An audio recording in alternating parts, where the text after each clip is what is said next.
نہیں، میں نے ٹینیور پورا کرنے کا نہیں کہا، میں کہ اس وقت جو قانون سازی ہو رہی ہے، انتخابی اصلاحات کے لیے پارلیمانی کمیٹی بنائی گئی ہے، یہ موقع ہے کہ اس مرحلے پر اپنا ایک رول اور کردار ادا کیا جائے، اور ہمارا موقف ہے کہ اس بحران کا علاج قبل از وقت انتخابات ہیں، عوام سے نیا مینڈیٹ ہے،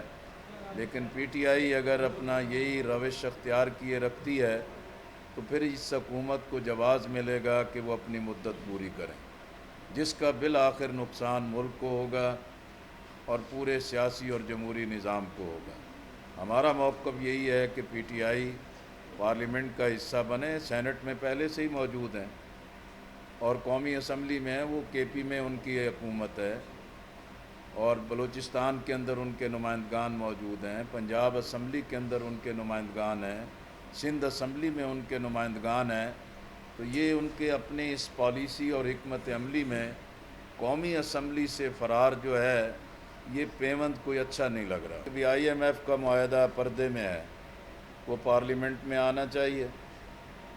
اگر یہ ہے کہ بھی قومی ایکشن پلان ہے جس پر پوری قومی جماعتوں نے اتفاق کیا تھا،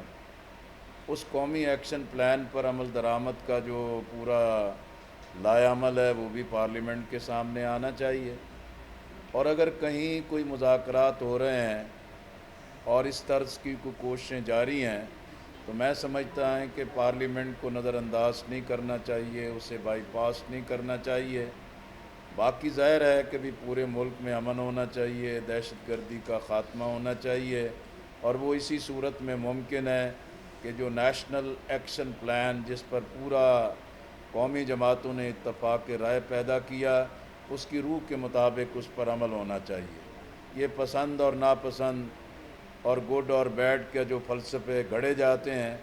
وہی حقیقت میں معاملات کو خراب کرتے ہیں۔ جو ایکشن پلان ہے اس پر عمل کرنا چاہیے۔